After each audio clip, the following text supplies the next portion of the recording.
Hey everyone, my name is Dante and welcome back to Story Hub, your hub for the best stories on Reddit. My sister has been in an abusive relationship for about 10 years now. Mental, physical, emotional, all of it. She had 2 kids from a previous relationship that he abused as well. She left him several times, each time with the love and support of our family. She went back to him about 2 years ago. I can't even begin to get into the disgusting things this man has said and done that I have witnessed. When she went back to him, I told her that I will always love and support her, but I cannot go back to spending time with him like everything is fine, attending family dinners, doing holidays, etc. Her 2 kids are older now and have both left the home due to this man's behavior. My family, with the exception of one cousin and my other sister, have accepted him back wholeheartedly. He is invited to every holiday and family gathering. I made it clear from the start that I will not be in any room that he is in. If he is present, I will not be. I was told I was dramatic, overreacting, and that I need to let it go. I chose not to ever see him again, both because I have a moral issue with spending time with an abuser and because I'm concerned for my safety. My family made it clear to me that they will not stop inviting him to family events and holidays, and that I will just have to deal with it. The worst part is that they still invite me every time, and when I say that I won't be there if he's there, they ask why. As if we haven't had a million conversations before about why I won't come. So that's been going on for about 2 years now. I obviously have been to very few gatherings in that time.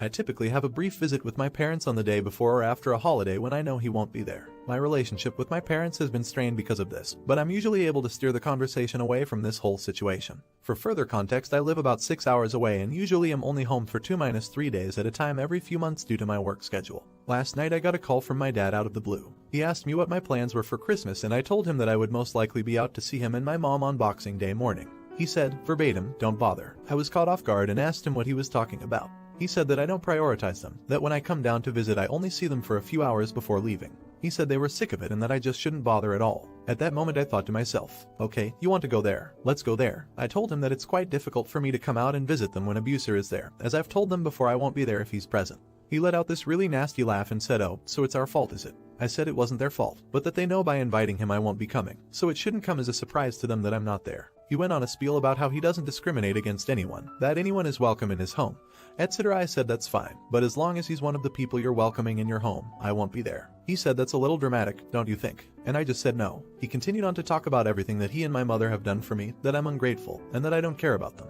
I told him I didn't agree, that I am grateful, but that this has nothing to do with that. Eventually he got frustrated and ended the call. I burst into tears as soon as the call ended, but I feel super proud of myself for how I handled it. I kept my cool, talked in an even tone of voice, and didn't react to the little passive-aggressive digs he used. I feel like he called me expecting me to cry and apologize and kiss his ass like I would have a few years ago, and he ended the call as soon as he realized he wasn't getting his desired reaction. I think the great irony in this is that, from my dad's perspective, a man who abused his daughter is a welcome guest in his home, but an ungrateful child is where he draws the line. Update. So, long story short, my dad kind of randomly called me up 2 weeks ago to tell me not to bother coming to see him and my mom for Christmas because I apparently never spend any time with them. I explained to him that I don't see them on holidays, or much at all, because 1, I live 6 hours away and work a demanding full-time job, and 2, I refuse to be around my sister's extremely abusive husband who they invite to every family function. I tried explaining this. It went poorly, and I have not heard a word from my dad since that phone call. In the meantime, my mom has been texting me nearly every day since then, just wishing me a good day, saying I love you, or sending random Facebook posts. I've been responding, but not overly so, just thanks mom. I was speaking with my sister, the one who has my back, and she told me that she was speaking with our parents recently. She told me a few interesting things. Firstly, our parents believe that we, my sister and I, are ostracizing them by not spending time with them if the abuser is present.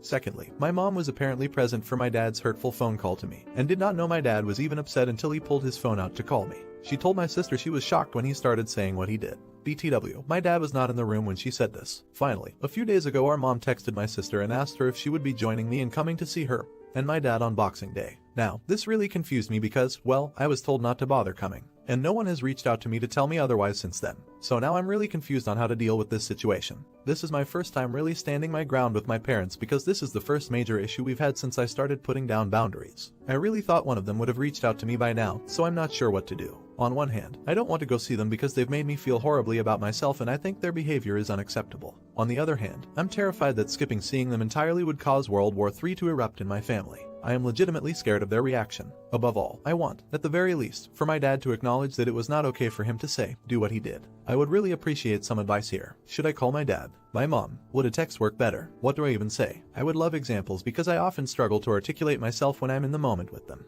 Thanks in advance. The comments on my last post were so incredibly helpful and I appreciated all of them. not an idiot. Since your dad is the one that told you not to bother, the invitation to visit on Boxing Day must come from him. And that should include a real apology about being an idiot and telling you to not bother. Until that happens, stick to your boundaries and make other plans. Always remember that your family is more concerned about an abuser's comfort than they are about yours. That would be a hell no in my book. Not an idiot. I say skip this entire holiday season. It will not cause World War III, and there is no reason to jade over and over again to your mom or anyone else. I would also try to let go of your need to get validation from your dad. Not gonna happen. Waste of your time and effort. See them only when you want to and in good company. Don't otherwise. Now for the next story. I'm a female, 22, and have lived in rental homes all my life because my mom, who is 60, sold our house when I was younger since she left my then abusive father. In total, we have moved to over 10 different homes because my mom's line of work is commission-based, which means that her income is dependent on the amount of sales that she puts in her company. Sometimes we would feel like we are at the top of the world, and there are times that we could barely hang on. My mom is very hardworking and dedicated. She used to be one of the top salespeople and would close $12,000 plus deals in a day. However, she didn't get to grow her money before, ACA investments, etc., as she would pawn her assets secretly, leave most of her earnings in a bank because she was scared to lose savings, bad move, cost inflation, etc. I never really understood the impact of this until now that I'm older. Her bad money habits also led to her draining most of her bank account because she lacks proper financial planning. I can't really blame her for this because she is a very good and doting mother. 24/7 mom and work. 0 to no work-life balance. That was her routine until my brother and I graduated college. On the other hand, my mother can also be very authoritative and she loves to pry in my personal life. She disagrees with my lifestyle, meddles in with my private relationships, and even comments on the little things which I find really annoying.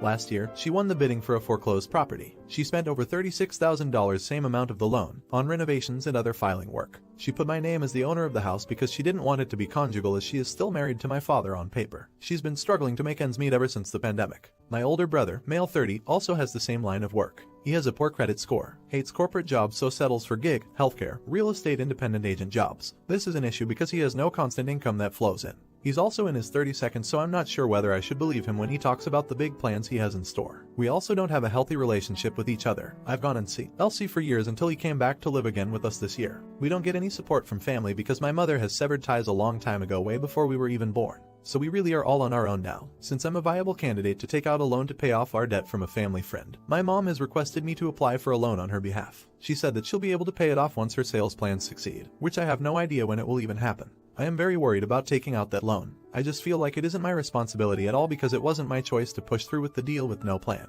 The annual interest rate for the loan may even spike up to 25%. My worry is that I'm not too confident about taking out loans as I haven't ironed out my finances properly. I am still learning. I also have plans of moving out ever since I graduated college to go LC and see from my family. I know it's just going to improve my mental health even more once I do. I still love them and plan to support them even though I'll be away. What should I do? Not an idiot. My brother once asked me for a loan, though not that large. I asked if he was willing to sign a legal contract, come up with a payment plan for the repayment, and to go over his finances to see why he was unable to save up the money himself. Never heard about the loan again.